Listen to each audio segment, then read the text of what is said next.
When people first hear that the universe is expanding, it's natural to imagine a gigantic explosion in space, with everything rushing outward from some central point. That picture might make sense in everyday life. After all, if you toss shrapnel from an explosion, you can always trace the debris back to where it started. But when we talk about the expansion of the universe, that's not how it works at all. The expansion of the universe doesn't mean there's an empty middle somewhere in space. In fact, there is no central point inside the universe.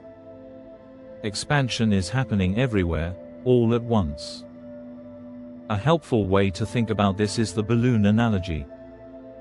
Imagine the universe as the two-dimensional surface of a balloon, and place tiny dots on it to represent galaxies.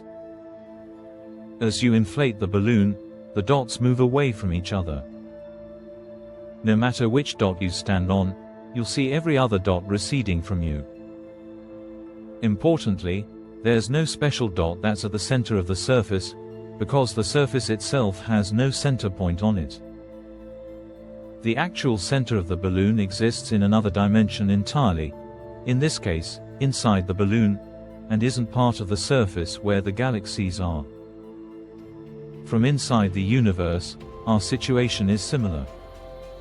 There's no special location that serves as the middle. No matter where you are, you will observe galaxies moving away in all directions.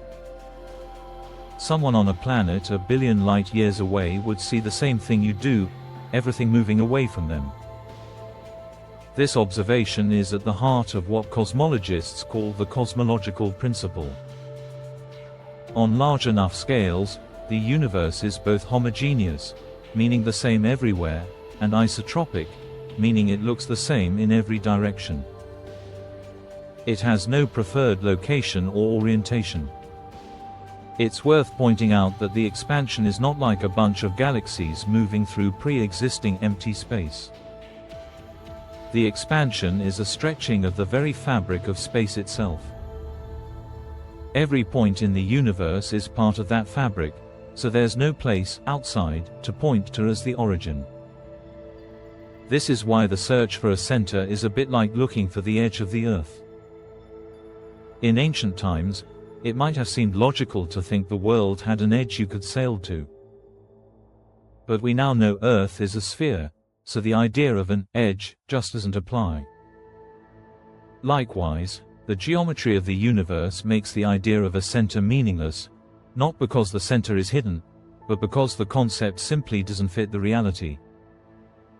So, while it's tempting to imagine a giant hollow center left behind by the expansion, the truth is more profound.